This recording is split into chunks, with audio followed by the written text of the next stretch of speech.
Vai ir tādas vietas, kur jūs vēlētos skatīties televīziju, bet kaut kāda apstākļa dēļ tas nav iespējams?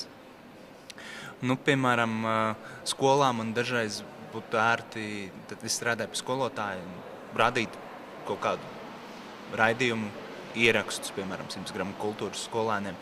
Un tad ir ērti, ja es varu no iPad palaist viņiem, piemēram, video, ko šobrīd man ir problēmas dažreiz izdarīt. Es apsveru šīs iespējas, ka es varēšu iet pie iecienītām un jaunām kafejnīcām ar planšetu datoriņu un vērt vaļā un negarlaikošos un pavadīšu laiku ļoti interesanti. Saspiestā veidā, bez reklāmām varēšu skatīties sev iecienītos raidījumus. Jā, braucot mašīnā, teiksim, no Rīgas līdz Aucei.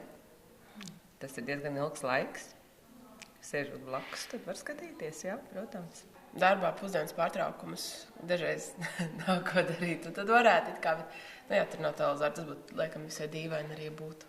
Varbūt tādās publiskās vietās, varbūt, ka ne, bet tieši mājās, jo tur nav bijis iespējams skatīties, jā. Varbūt dažreiz kaut kur pa ceļam ejot, nezinu, kaut ko ātri palurēt, kaut kā telefonā, jā. Vilciens. Hokeja spēles iekrīt bieži vien tā, kad ir jābrauc vilcienā. Reizēm sabiedriskajā transportā. Jā, jau pārsvarā tu vai nu tas darbā un strādā, vai nu tu esi mājās vai sporto, un tāpēc mājās skatos televizoru, transportā, principā, jā. Jo ejot pieliet, negribēs īpaši skatīties televizoru. Reizēm mašīnā, kad brauc no hokejas iet, tad gribās, jā. Jā, vienīgais ir kaut kur brauc, kad sēž bezdarbībā. Noteikti virtuvē, man šos viņa patīk gatavot, bet nepatīk skatīties sienā, kamēr es to daru.